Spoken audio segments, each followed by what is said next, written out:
کہ ایک شخص کو دشمنوں نے قتل کیا اور نہر میں پھینک دیا، اور اس کی لاش پانی کے اندر کئی دن ڈوبی رہی۔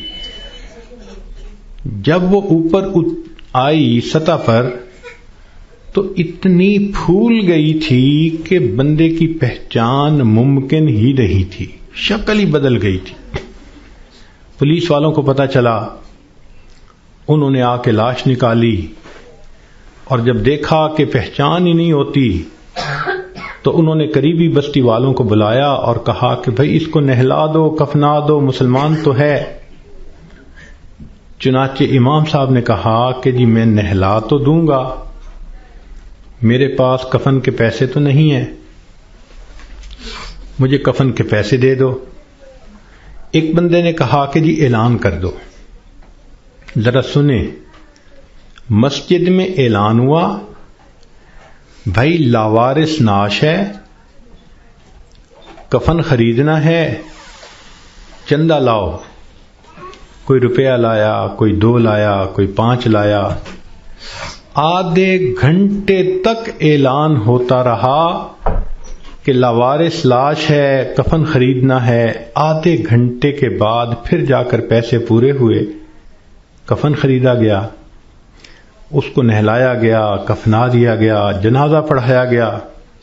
جنازہ پڑھتے ہوئے ایک آدمی کی آنکھ میں بھی آنسو نہیں تھے، اس لیے کہ کوئی جانتا ہی نہیں تھا یہ کون ہے۔ جب اس کو دفن کیا گیا تو 3 مہینے کے بعد کیس کی حقیقت کھلی، تب پتہ چلا کہ وہ سرگودا کے علاقے کا ایک ذمہ دار تھا۔ 4 مربع اس کے باغات تھے، کروڑوں کی سالانہ آمدنی تھی، کوئی 6 کروڑ روپیہ اس کے بینک بیلنس کے طور پہ موجود تھا، اور اس کے 4 جوان العمر بیٹے تھے۔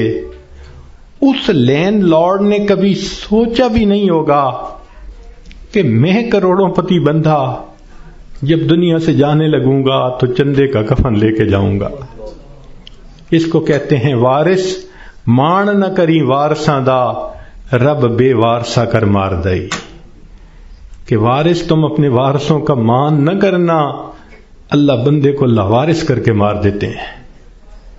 ہمیں کیا پتہ کس حال میں موت آئے گی، آج وقت ہے اس موت کی تیاری کرنے کا۔ اس لیے امام غزالی رحمۃ اللہ علیہ فرماتے ہیں، اے دوست تجھے کیا معلوم کہ بازار میں وہ کپڑا پہنچ چکا ہو جسے تیرا کفن بننا ہے۔ ہم نہیں جانتے کب ہمارا کفن بازار میں آ جائے گا۔ لوگ یعنی شادی اور بیاہ میں مشغول ہوتے ہیں اور ان کو نہیں پتا ہوتا ان کے کفن کا کپڑا پہنچ چکا ہوتا ہے۔ اس لیے چاہیے کہ ہم موت کی تیاری کریں، نیکی کریں، جھوٹ کی زندگی سے بچیں، سچ کی زندگی کو اختیار کریں، نبی علیہ السلام کی ایک ایک سنت کو اپنائیں تاکہ موت کے لیے ہم بھی تیار رہیں۔ کیا معلوم کب جانا پڑ جائے۔ ہمارا حال تو وہی ہے کہ بارات پہنچ گئی تھی اور لڑکی والے لڑکی کے کان سلوانے گئے ہوئے تھے کہ جی ہم نے کانوں میں بالیاں ڈالنی ہیں۔ جیسے اس لڑکی والوں کو شرمندگی ہوئی، وہی حال ہمارا ہے کہ ملک الموت پہنچ جائیں گے اور ہم نے ابھی تیاری ہی نہیں کی ہوگی۔ ہم نے کتنی بار آنکھوں سے دیکھا جوان العمر بیٹا چارپائی کے اوپر لیٹا ہوا ہوتا ہے، ماں آگے بڑھتی ہے، بیٹے تجھے کیا ہوا، مجھے بتاؤ تو صحیح۔ بیٹا خاموش ہوتا ہے، ماں رو کر کہتی ہے بیٹے تم تو میری ہر بات پہ لبیک کہا کرتے تھے، تم میرے اتنے فرما بردار بیٹے تھے، کیا ہوا؟ بیٹا اپنی اماں سے نہیں روٹھا کرتے، نہیں خفا ہوتے، بتاؤ تمہیں کیا ہوا؟ بچہ خاموش ہوتا ہے، بالآخر بیوی آگے بڑھتی ہے، میرے سرتاج، میرے ہمراز، مجھے تو بتائیے کیا ہوا؟ اگر آپ میری کسی بات پہ خفا ہیں میں آپ سے سوری کر لیتی ہوں، معافی مانگ لیتی ہوں، مجھے بتائیں کیا ہوا؟ نوجوان خاموش ہوتا ہے، بہن آگے بڑھتی ہے، میرے ویر مجھے بتائیں تو صحیح کیا ہوا؟ خاموش ہوتا ہے۔ بہن کہتی ہے کہ مجھے بتائیں، میں ابھی ڈاکٹر کو بلواتی ہوں، مگر جوان کوئی جواب نہیں دیتا۔ بیٹی آگے بڑھتی ہے، ابو مجھے بتائیں تو صحیح کیا ہوا؟ ابو میں آپ کی بیٹی ہوں، میں آپ کی خدمت کے لیے 24 گھنٹے حاضر ہوں، کچھ کھانا ہے یا پینا ہے مجھے بتائیے، کوئی کام ہے مجھے بتا دیجئے، ابو مجھے بتائیں تو صحیح کیا ہوا؟ باپ خاموش ہوتا ہے، بیٹی روتی رہ جاتی ہے۔ ماں پھر آگے بڑھتی ہے، بیٹے میں نے کال کر دی ہے، ابھی ڈاکٹر کو بلواؤں گی، تمہارا علاج کرواؤں گی۔ بیٹا خاموش ہوتا ہے۔ اسی خاموشی کی حالت میں ماں دیکھتی ہے، آنکھیں کھلی رہ گئیں، روح نکل گئی۔ وہ اپنے کانپتے ہاتھوں کے ساتھ جوان بیٹے کی آنکھوں کو انگوٹھے رکھ دیتی ہے۔ اس ماں نے کبھی سوچا بھی نہ تھا میں بڑھاپے میں جوان بیٹے کی آنکھیں بند کروں گی۔ جب بچے کی روح نکل جاتی ہے، سب رو رہے ہوتے ہیں، کہنا شروع کر دیتے ہیں، میت کو فلاں کپڑے میں رکھ دو، تھوڑی دیر پہلے یہ کسی کا باپ تھا، یہ نوجوان کسی کا بیٹا تھا، کسی کا بھائی تھا، کسی کا خاوند تھا، اب کیا ہوا؟ سب نے اس کو میت میت کہنا شروع کر دیا۔ تو جواب ملے گا، اصلی انسان تو چلا گیا، یہ اس کا جسم باقی ہے، اس کو بھی ہم اس کے اصلی گھر پہنچائیں گے۔ چنانچہ اس کو نہلا دیا جاتا ہے، کفنا دیا جاتا ہے اور جنازے کا اعلان کر دیا جاتا ہے۔ اس کو لینے کے لیے کئی رشتہ دار کمرے کے اندر آ جاتے ہیں، بھئی تم کیوں آئے ہو؟ ہم اس کو اس کے اصلی گھر پہنچانے کے لیے۔ بھئی یہ گھر بھی تو اسی کا تھا، اسی نے پلاٹ خریدا، اسی نے نقشے بنوائے، اسی نے کمرہ بنوایا، اسی نے یہ مکان بنوایا، ماربل لگوایا، کہاں کہاں سے فرنیچر ڈھونڈا، کہاں کہاں سے بجلی کی فٹنگ خرید کے لایا، ابھی تو دیواریں بھی میلی نہیں ہوئی، تم اس کو لینے آ گئے ہو۔ سب کہیں گے یہ تو عارضی گھر تھا، اصلی گھر تو آگے ہے، 2 گز زمین کا ٹکڑا، چھوٹا سا تیرا گھر ہے۔ سب اس کو کندھوں پہ اٹھا لیتے ہیں، رشتہ دار جمع ہیں، سب قبرستان تک پہنچ جاتے ہیں، جنازہ پڑھتے ہیں، پھر قبر میں اتارنے کا وقت آتا ہے۔ شریعت کا یہ حکم ہے کہ جو قریب ترین رشتہ دار ہو وہ قبر میں اتارے۔ ہم نے اپنی آنکھوں سے یہ منظر دیکھے، جوان بیٹے کو باپ قبر میں اتار رہا ہوتا ہے، بھائی کو بھائی قبر میں اتار رہا ہوتا ہے۔ اللہ کی شان، یہ تو شریعت کی مہربانی ہے، اس نے عورتوں کو منع کر دیا کہ تم جنازے میں اور قبرستان میں مت جاؤ۔ اگر کبھی عورتوں کو بھی حکم ہوتا کہ تم جاؤ اور اپنے بیٹے کو دفن کر کے آؤ، مجھے تو لگتا ہے کتنی مائیں ہوتی جو جوان بیٹے کے ساتھ خود بھی دفن ہونا پسند کرتی۔ کیسی عجیب اللہ تعالیٰ نے مردوں کو ہمت دی ہوتی ہے۔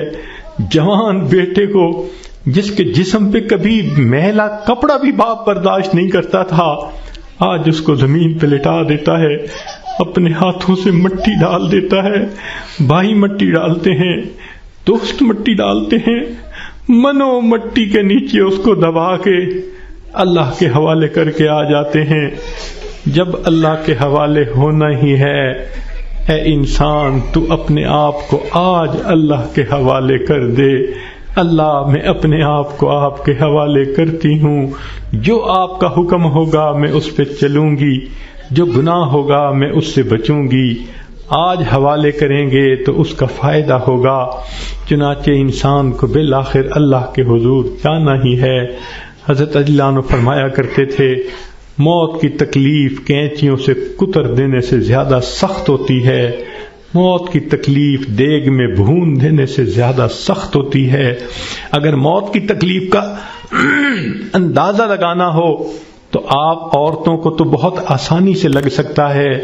کئی مرتبہ آگ پہ کھانا بناتے ہوئے آپ کی انگلی جلی ہوگی، کتنے دن اس کی تکلیف رہتی ہے۔ کیوں کہ جہاں سے انگلی جلی وہاں کے گوشت سے روح سمٹ کر باقی جسم کے اندر آ گئی. اگر اتنی تھوڑی سی جگہ سے روح سمٹ گئی، اتنی تکلیف ہے. جب پورے جسم سے روح سمیٹ لی جائے گی اس وقت تکلیف کیا ہوگی، ذرا اس کو یاد کر لیجئے. آج وقت ہے ہم اس کی تیاری کر لیں، پھر موت کے وقت تکلیف ایسی نہیں ہوگی. چنانچہ حدیث پاک میں آتا ہے جب مومن کی موت کا وقت آتا ہے اللہ تعالی ملک الموت کو بھیجتے ہیں، جنت کے فرشتوں کو بھی بھیجتے ہیں. وہ جنت کی خوشبوؤں کے رومال بھی لے کے آتے ہیں اور اس بندے کے سینے پہ خوشبوؤں والا رومال رکھ دیتے ہیں. اس بندے کو جنت کی خوشبو آتی ہے، اس کا دماغ معطر ہو جاتا ہے اور اس کی روح کو ایسے قبض کرتے ہیں جیسے مکھن میں سے بال نکال لیتے ہیں. جب اس کی روح کو لے کے چلے جاتے ہیں اللہ تعالیٰ فرشتوں کو حکم فرماتے ہیں دیکھو یہ میرا نیک بندہ تھا، روح کو قبض کر لیا گیا، اب جدھر سے اس کا جنازہ گزرے گا تم راستے کے دونوں طرف ادب سے کھڑے ہو جاؤ. سبحان اللہ، مومن کی کیا شان ہے. جہاں جہاں سے جنازہ گزرتا ہے فرشتے راستے کے دونوں طرف ادب سے کھڑے ہوتے ہیں. حدیث پاک میں آتا ہے جس جگہ یہ بیٹھ کر نماز پڑھتا تھا زمین کا وہ ٹکڑا رو رہا ہوتا ہے، جہاں قرآن پڑھا کرتا تھا زمین کا وہ حصہ رو رہا ہوتا ہے، آسمان کے وہ دروازے روتے ہیں جہاں سے اس کے لیے رزق اتارا جاتا تھا. سبحان اللہ، یہ اللہ کے عاشق کی موت ہے. اس لیے کہا گیا کہ عاشق کا جنازہ ہے ذرا دھوم سے نکلے، محبوب کی گلیوں سے ذرا گھوم کے نکلے. یہ عاشق کا جنازہ جا رہا ہے.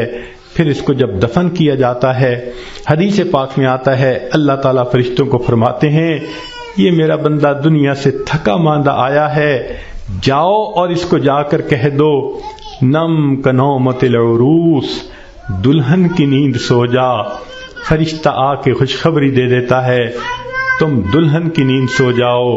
یہاں محدثین نے نکتہ لکھا، یہ کیوں نہ کہا میٹھی نیند سو جاؤ، آرام کی نیند سو جاؤ، گہری نیند سو جاؤ، یہ کیوں کہا کہ دلہن کی نیند سو جاؤ؟ تو اس کا جواب انہوں نے یہ دیا کہ دلہن جب پہلی رات اپنے کمرے میں جا کر سوتی ہے اس کو وہی جگاتا ہے جو اس کا خاوند اس کا محبوب ہوتا ہے. یہ مومن آج قبر میں دلہن کی نیند سو رہا ہے، کل قیامت کا دن جب ہوگا اس کو وہی جگائے گا جو اس کا محبوب حقیقی ہوگا. چنانچہ مومن قبر سے اٹھے گا، آواز آئے گی یا ایتھا النفس المطمئنہ ارجعی الی ربک راضیۃ مرضیہ فادخلی فی عبادی وادخلی جنتی. مومن کی آنکھ کھلے گی، اللہ تعالیٰ مسکرا کر اس کا استقبال کریں گے. یہ کیسا خوش نصیب انسان ہے کہ جس نے اچھی زندگی گزاری، آج یہ دنیا سے آخرت کی طرف کامیاب ہو کر چلا گیا. اللہ تعالیٰ ہمیں بھی ایسی کامیابی والی زندگی گزارنے کی توفیق عطا فرمائے. وآخر دعوانا ان الحمد للہ رب العالمین.